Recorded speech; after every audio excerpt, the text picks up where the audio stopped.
Hey everyone, happy Friday. Today is Friday, May 27th, 2022, and on today's Friday Free Talk, I wanted to talk about bold gaming predictions for the rest of the year. So I'm going to be honest, a lot of these takes are pretty far out there and not very likely to happen at all, but I thought it would just be kind of fun to see where we're at so far in 2022 and what maybe we can still expect for the next 6 months or so. So starting off, I wanted to kick things off with the Xbox side of things.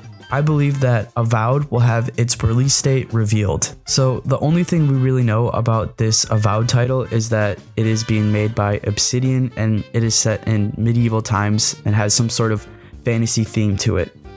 We got our first glimpse of it a while ago and it was just a short cinematic preview, but I think that at the upcoming Xbox and Bethesda showcase, we could see an official release date or at least a release window and also our first gameplay. Next up, I was thinking that we could possibly get our first glimpse of either the brand new Fable game or Indiana Jones. Originally, I was thinking about including Elder Scrolls 6 on that list, but I just don't really think that's going to happen anytime soon. As for Fable or Indiana Jones though, I think that we could very well get some sort of gameplay for possibly Fable or even a release window. And as for Indiana Jones, I don't know if I'd expect gameplay this early, but I think that we could get some sort of cinematic teaser or something to kind of show the vibe or maybe the theme or some sort of story trailer for what to expect with the Indiana Jones game coming up. Next, I think that this one might be a little bit of a reach, but I think that we could be getting a new Fallout game announcement.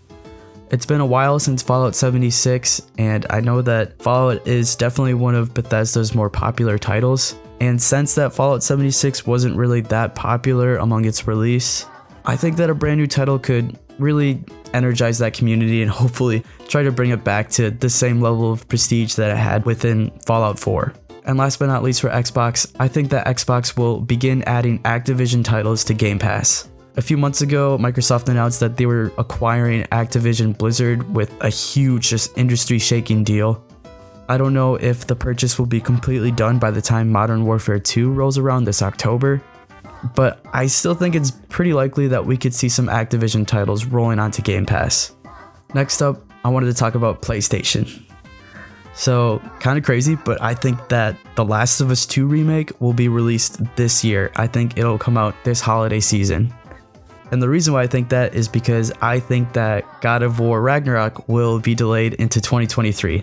And I think that PlayStation wants to put something out there. I'm not really sure how far along The Last of Us 2 remake is, but that's the only thing I could think of that could possibly fill in that window.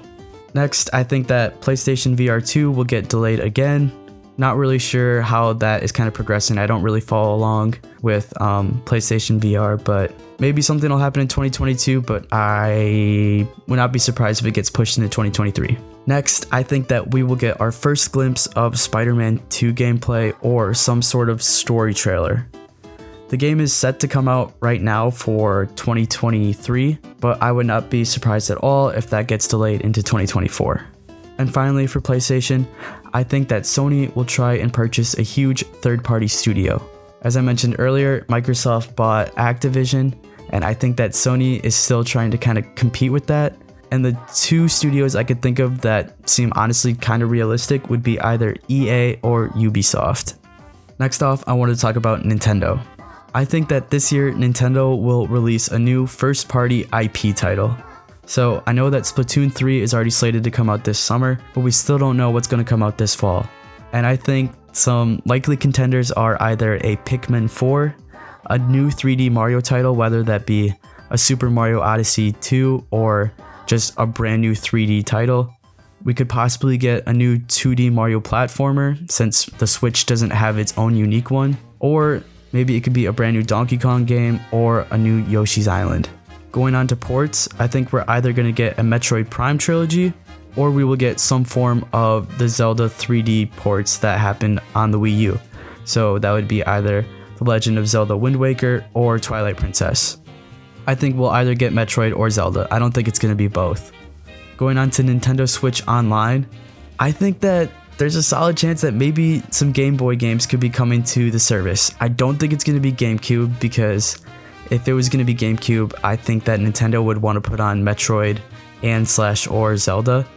but I think that they know that they can sell those games as ports and make way more money than just adding them to the subscription service. So that's why I don't think that GameCube will be coming to NSO this year, or probably not anytime soon. And I think that it's pretty possible we could get some form of Game Boy Advance, Game Boy games on there. Next, I think that there could be a Switch software update. I think this is more of like a hope rather than a prediction, but I would love to see a Switch software update where you can finally personalize your system background, put in some sort of custom background, and maybe even home screen music. That'd be super sweet. And finally, I think that an IP that was originally thought to be dead or thought to be dead for a while will return this year. The three big ones I can think of are either F-Zero, Kid Icarus, or Star Fox. I think that one of those titles could very well come back this year. And last but not least, I just kind of want to talk about some industry news as a whole. So this one I just put out there to be bold because I don't actually think it's going to happen, but Elden Ring doesn't win Game of the Year. It definitely is going to though. Overwatch 2 will be delayed again into 2023. I think that's very possible. The Avatar game will be delayed. I think that is pretty likely. Star Wars Jedi Fallen Order 2 releases this year. Okay, this one's interesting because there's been rumors floating around that it will be coming out this holiday season, but we haven't seen anything yet and it's already almost June. So I figured it'd be fun to put it on there. I would love to see Jedi Fallen Order 2 this year. And then I believe that Xbox will announce some form of a new controller to try and compete with the PlayStation 5's DualSense. There was rumors a while back that Xbox was doing research on making a new controller to try and have something that'd feel next gen, because there was a lot of complaints that although the Series X and S were really powerful and it was really cool to have like the next gen console, there wasn't really anything that made it feel next gen compared to Sony's PlayStation 5's DualSense. So I think it's very possible we could see some form of new hardware come out for the Xbox controllers. We'll see on that one though.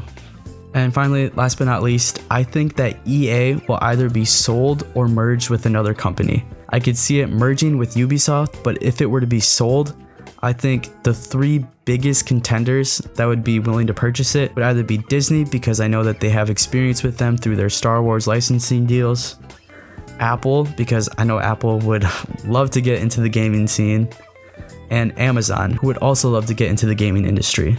I'm not really sure which of those three would really be willing to buy EA, but I could definitely see EA being sold to someone this year.